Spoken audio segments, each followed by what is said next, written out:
हर हर महादेव। ओम नमः शिवाय। सावन का महीना केवल एक महीना नहीं बल्कि आस्था, भक्ति और शिव प्रेम का समय है। जब बादलों की गड़गड़ाहट में बोल बम की गूंज मिलती है तब तीनों लोकों में शिव का गुणगान होता है।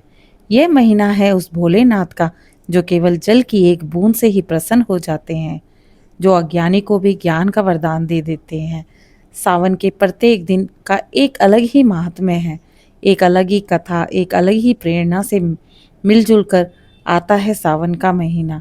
आइए श्रोताओं, आज की कथा में जानते हैं शिव के इसी पावन सावन से जुड़ी हुई दिव्य कथा जो हमारे जीवन को शिवमय बनाएगी।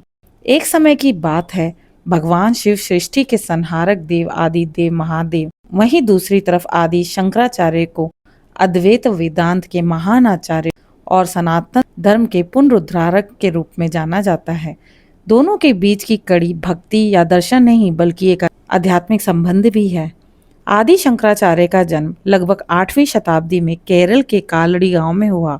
वह एक अत्यंत प्रतिभाशाली बालक थे जिन्होंने 8 वर्ष की आयु में ही वेद शास्त्रों का पूर्ण अध्ययन कर लिया था। वह बचपन से ही भगवान शिव के परम भक्त थे। कई पौराणिक और परंपरागत ग्रंथों के अनुसार शंकराचार्य ने बहुत कम आयु में संन्यास लेने की इच्छा व्यक्त की, लेकिन उनकी माता ने अनुमति नहीं दी। तब शंकराचार्य ने पेरियार नदी में एक नाटक सा रचा जिसमें उन्होंने मगरमच्छ द्वारा पकड़े जाने का अभिनय किया। माँ से कहा, यदि आप संन्यास की अनुमति देंगी तो ही मैं जीवित बचूंगा। माँ ने अनुमति दे दी और शंकराचार्य ने तुरंत संन्यास ले लिया। लेकिन संन्यास के पश्चात उनका लक्ष्य सिर्फ मोक्ष प्राप्ति नहीं था बल्कि धर्म की रक्षा और ज्ञान का प्रचार करना था। संन्यास लेने के बाद शंकराचार्य ने सबसे पहले काशी की ओर प्रस्थान किया, जो शिव की नगरी मानी जाती है। जब आदि शंकराचार्य काशी में भगवान विश्वनाथ के दर्शन के लिए पहुंचे तो मार्ग में एक अछूत व्यक्ति उनके सामने आ गया। शंकराचार्य ने सहज रूप से उस व्यक्ति से हटने का आग्रह किया। तब उस चांडाल ने शंकराचार्य से प्रश्न पूछे, क्या मैं शरीर नहीं हूँ या मैं आत्मा नहीं हूँ? यदि मैं आत्मा हूँ तो तुम मुझसे दूर क्यों हो रहे हो? आत्मा तो सर्वत्र समान है। यह सुनकर शंकराचार्य चकित हो गए। उन्होंने समझा कि यह साधारण व्यक्ति नहीं, स्वयं भगवान शिव हैं। उन्होंने तुरंत उनके चरणों में गिरकर क्षमा मांगी। भगवान शिव ने प्रसन्न होकर शंकराचार्य को दर्शन दिए और कहा, तुम मेरे सच्चे भक्त हो, तुम्हारे माध्यम से धर्म और ज्ञान की पुनः स्थापना होगी। भगवान शिव ने शंकराचार्य को आशीर्वाद दिया कि वे भारतवर्ष में अद्वैत वेदांत की ज्योति पुनः प्रज्वलित करेंगे।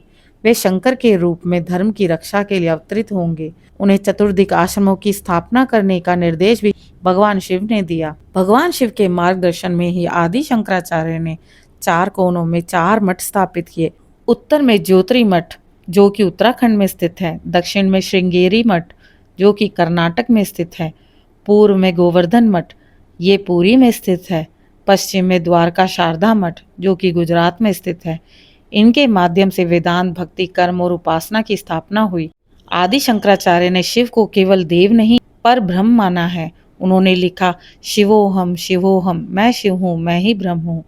उनके द्वारा प्रसिद्ध ग्रंथों के नाम है शिवानंद लहरी, दक्षिणामूर्ति स्तोत्र, सौंदर्य लहरी, माँ पार्वती के लिए लिखा है। हर हर महादेव। आशा करती हूँ आपको आज की कथा पसंद आई होगी।